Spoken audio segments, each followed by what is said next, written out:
Good morning, guys. This is Romeo from Calgary, Alberta. I just want to give the update of my garden. And this is March 3, 2025. See, they're coming. It's a sedum. It's a type of sedum. And this is a red sedum. They're coming out too. Snow on summer looks green.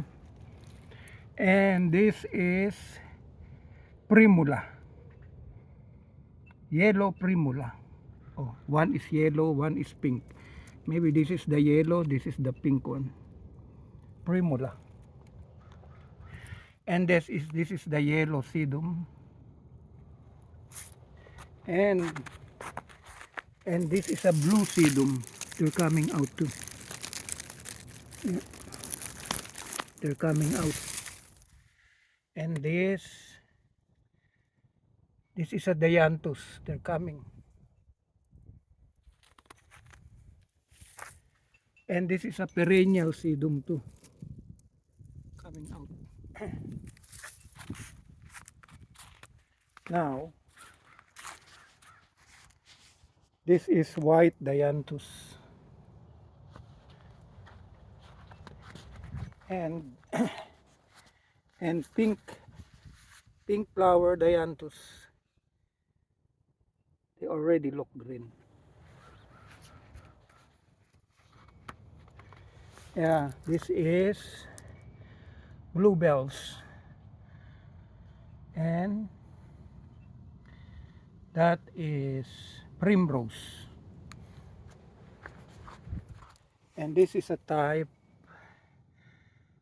I haven't cleaned my garden yet, but they are started to turn alive and rising up. And this is bugleweed.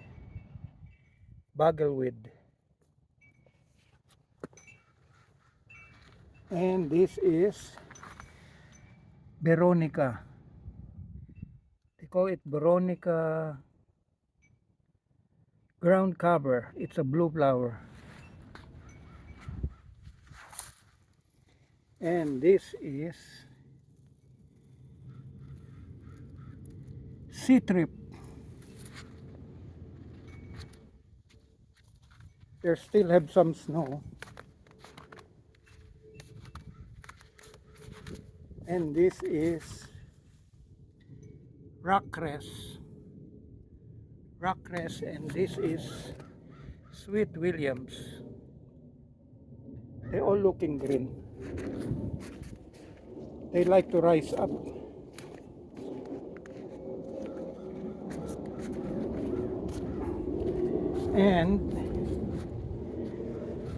And this is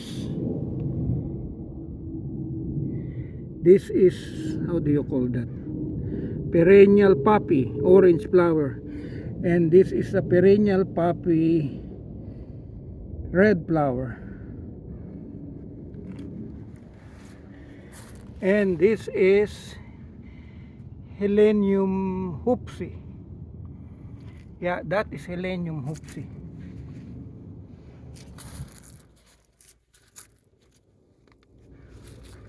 And this is all creeping phlox. They still covered by snow. And this is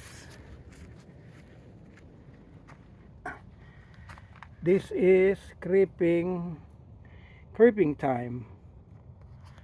Yeah, all creeping time on a pyramid garden. Creeping time on a pyramid garden. Yeah, they will become green. Maybe one more week with the heat will be very green, all of them. And this is perennial alyssum, yellow flower. You see they have some yellow flower there. Perennial alyssum. And this is prairie smoke. They have flower too. Why they flower? There's two flower on a prairie smoke.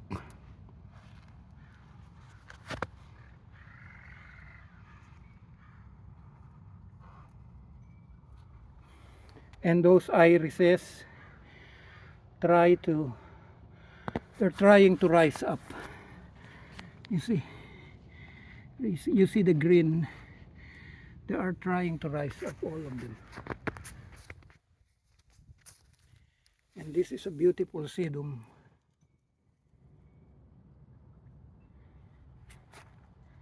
And that is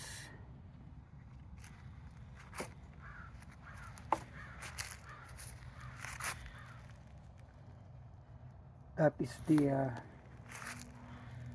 Dianthus, and this is Alpine Aster. Yeah. See those peony. The peony are rising up.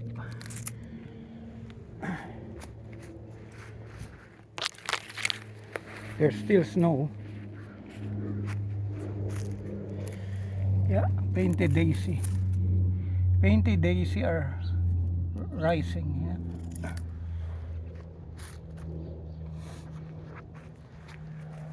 And this is the different color of bogleweed. This is creeping phlox. They green now. Yeah, creeping phlox.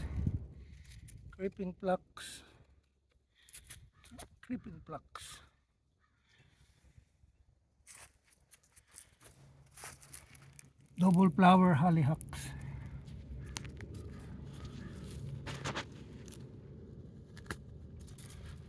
Yeah, they look green.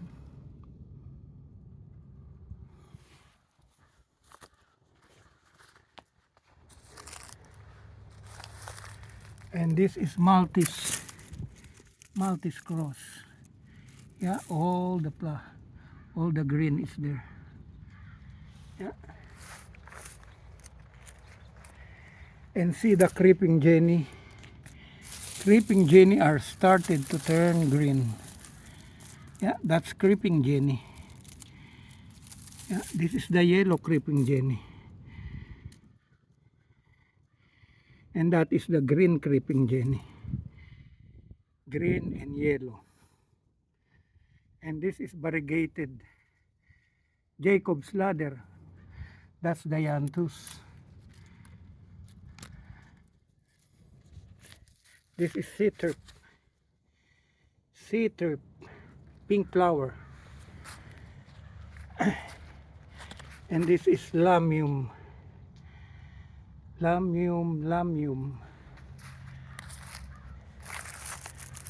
And that is Veronica, creeping Veronica, or Speedwell, creeping Speedwell.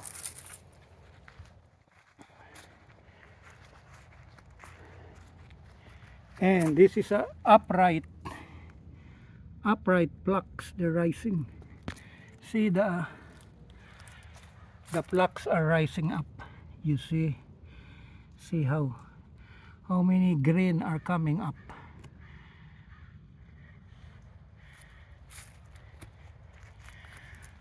Now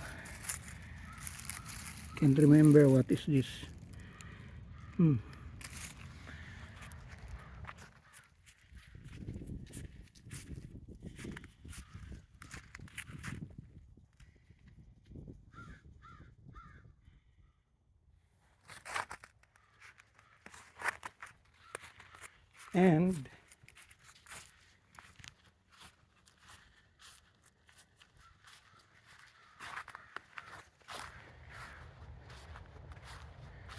And this is I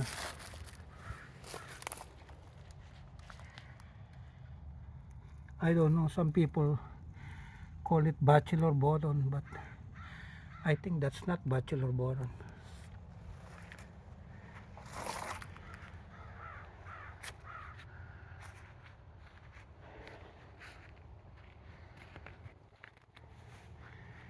This one is ground cover. They call it snow on summer. Yeah, they're becoming green too. Snow in summer. It's a ground cover. Well, there's a sedum that is growing here on a creeping flux.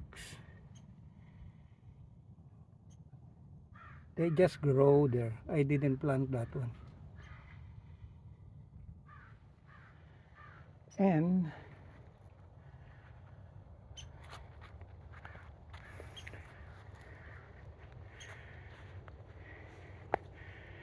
this is a type of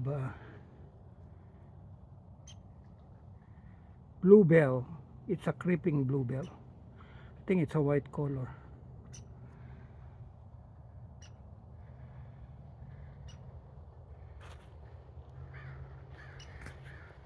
Okay. Okay guys, that's for now. Oh, there is a lot of growing bachelor button here. They just grow from seeds. Yeah. They come back from seeds, bachelor button. From the seeds last year. Yeah, that is the bachelor button.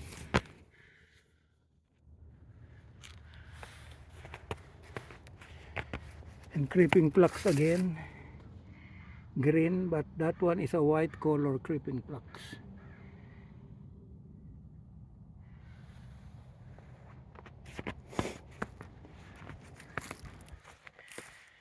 And I can see columbine here. Columbine is coming. Columbine. That's it for now. Goodbye for now, and I keep you the update again maybe in 2 weeks. Bye bye.